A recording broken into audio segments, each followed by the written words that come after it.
இறை இயேசுவில் எனக்கு மிகவும் பிரியமான சகோதர சகோதரிகளே, இயேசுவின் திரு இதய அன்பு பக்தர்களே, நம்முடைய தமிழகத்தின் புதுவை, தமிழகம் ஆகிய இந்த இரண்டு மாநிலங்களிலும் மிகவும் பெருமைக்கும் மரியாதைக்கும் உரிய இந்த திருத்தலம் பசிலிக்கா, இந்த பசிலிக்காவினுடைய ஆண்டு பெருவிழாவை கொண்டாடி கொண்டிருக்கின்ற இந்த நாட்களிலே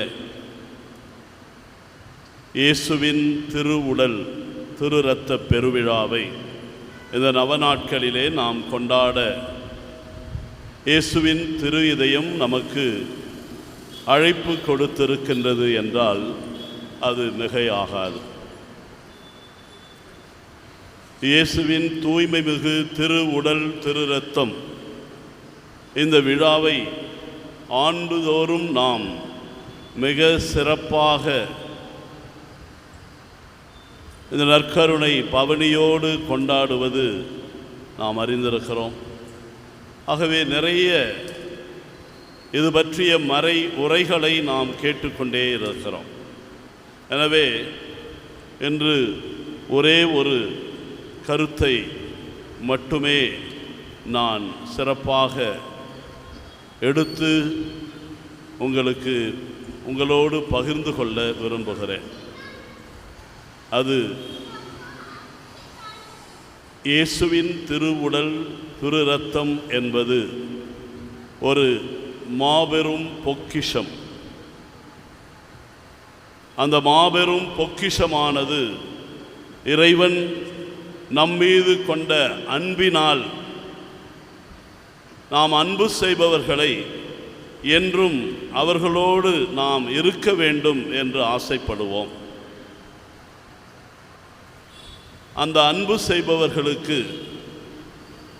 நம்மையே அர்ப்பணிக்க விரும்புவோம். உண்மையாகவே ஒரு பிறந்த நாள் அல்லது வெள்ளி விழா அல்லது திருமணத்தின் பொன் விழா, பல்வேறு பரிசுகளை நாம் அன்பளிப்பாக நாம் அன்பு செய்பவர்களுக்கு அளித்து மகிழ்கின்றோம்.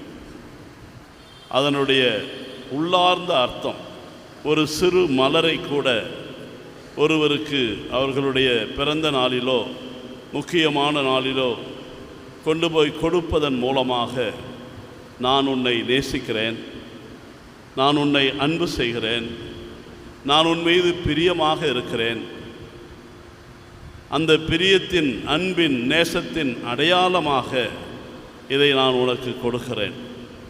இதை மற்ற பொருட்களை கொடுக்கின்ற போதும் இதுதான் அர்த்தம், உண்மையான அர்த்தம்.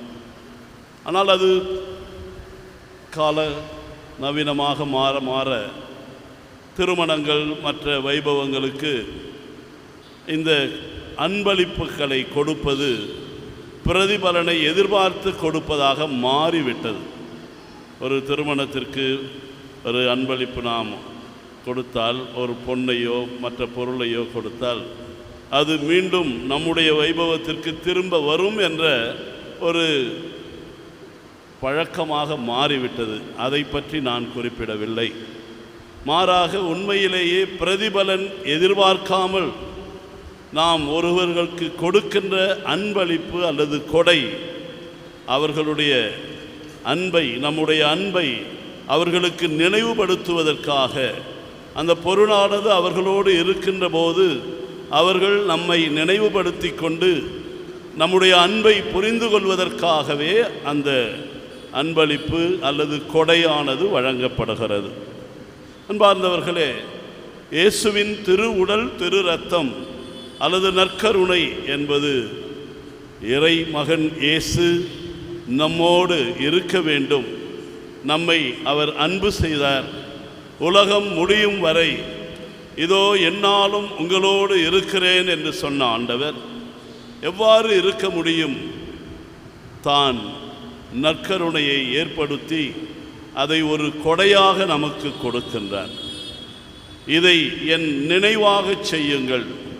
நான் உங்களை அன்பு செய்கிறேன், நான் உங்களை நேசிக்கிறேன், உங்கள் மீது பிரியமாக இருக்கிறேன், தொடர்ந்து உங்களை நேசித்து கொண்டே இருக்க, நீங்கள் என்னை நினைத்து கொண்டே இருக்க நான் ஒரு அன்பின் அடையாளத்தை உங்களுக்கு விட்டு செல்கிறேன். அது என்ன அன்பின் அடையாளம்? ஏதாவது பொன்னையோ பொருளையோ சொத்தையோ நகையையோ கொடுக்கவில்லை. இவையெல்லாம் அழிந்து போகின்ற கொடைகள், அடையாளங்கள்.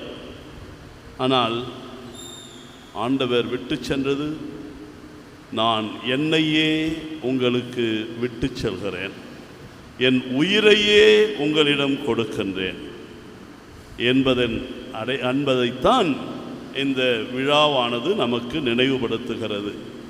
அன்பு, எல்லையில்லாத அன்பு, யாராலும் காட்ட முடியாத அன்பு, அற்புதங்களுக்கெல்லாம் மேலான அற்புதம் இந்த அன்பின் அடையாளம். நீங்கள் இதை செய்கின்ற போதெல்லாம் என்னுடைய மரணத்தை அறிக்கையிடுகின்றீர்கள். அன்று கடைசி ராப்போசனத்திலே நான் இந்த விருந்தை உங்களோடு உண்பதற்கு ஆசை மேல் ஆசையாக இருந்தேன் என்று அவர் தன்னையே விருந்தாக, கொடையாக, அன்பளிப்பாக, எதையும் பிரதிபலனாக எதிர்பார்க்காமல் நமக்கு அளித்த அந்த அன்பின் கொடைதான் தூய்மை மிகு இயேசுவின் திரு உடலும் திரு இரத்தமும். ஆகவே நாம் எப்படி கடவுளுக்கு, இயேசுவுக்கு நன்றி உள்ளவர்களாக இருக்க வேண்டும்? இதைவிட பெரிய கொடையை, வரத்தை, புதுமையை யாராலும் கொடுக்கவே முடியாது. இன்னும் ஒரு பொக்கிஷம், தன் தாயை அந்த மரணத்தின் வேளையிலே நமக்கு தாயாக தந்ததுதான். ஆக இந்த இரண்டு பொக்கிஷங்கள், நற்கருணை, அன்னை மரியாள், இவைதான் இயேசு நமக்கு விட்டு சென்ற சொத்து, இயேசு நமக்கு விட்டு சென்ற அன்பின் சாசனம். ஆகவே இந்த நிகழ்விலே நாம் பங்கெடுக்கின்ற போதெல்லாம் நாம் புனிதம் அடைகின்றோம், மன்னிப்பு அடைகின்றோம், அருள் வரங்களை அபரிமிதமாக பெற்றுக்கொள்ளுகின்றோம். ஆகவே தான் இந்த நற்கருணை ஆண்டவரை தினமும் திருப்பலியிலே நாம் பெறுகின்ற போது நாம் சக்தி பெறுகின்றோம். நம்முடைய வாழ்க்கையின் எல்லா சுக துக்கங்கள், துன்பங்கள், கண்ணீர், சோதனை அனைத்தையும் தாங்கிக் கொள்ளுகின்ற சக்தியும் ஆற்றலும் நமக்கு இந்த நற்கருணையிலிருந்து தான் வருகிறது. ஆகவே கத்தோலிக்கர்களாகிய நாம் ஒரு நம்பிக்கையாளர்கள், நம்பிக்கையில் குன்றாதவர்கள் என்று காலம் முழுவதும் நினைத்து நினைத்து இயேசுவை அன்பு செய்து நாம் மன்னிப்பை பெற்று அருள் வரங்களில் நிலைத்து நின்று இறைவனோடு ஒன்றிக்க, விண்ணக விருந்திற்கு செல்வதற்கு முன் அடையாளமாக ஆண்டவர் நமக்கு விட்டு சென்ற அன்பின் சாசனம், மரணத்தின் சாசனம். ஒருவர், நாம் அன்பு செய்பவர்கள் மரண படுக்கையிலே நம்மோடு பேசுகின்ற இறுதி வார்த்தைகள் எவ்வளவு முக்கியமோ அதை நாம் கடைபிடிக்க வேண்டும் என்று காலம் முழுவதும் உயிர் உள்ளவரை நினைத்து அந்த வார்த்தைகளுக்காக வாழ்கின்றோமோ, அதே போன்று அதைவிட மேலாக இயேசுவின் திருவுடல் திரு இரத்தத்தை கொண்டாடுவது, உட்கொள்வது, அதன் மூலமாக வாழ்வை பெறுவது, அந்த ஆண்டவர் இயேசுவின் வாழ்க்கையை நாம் வாழ்ந்து நற்செய்திக்கு சான்றாக வாழும் வரத்தை இந்த திருப்பலியிலே தொடர்ந்து கேட்டு மன்றாடுவோம். ஆமேன்.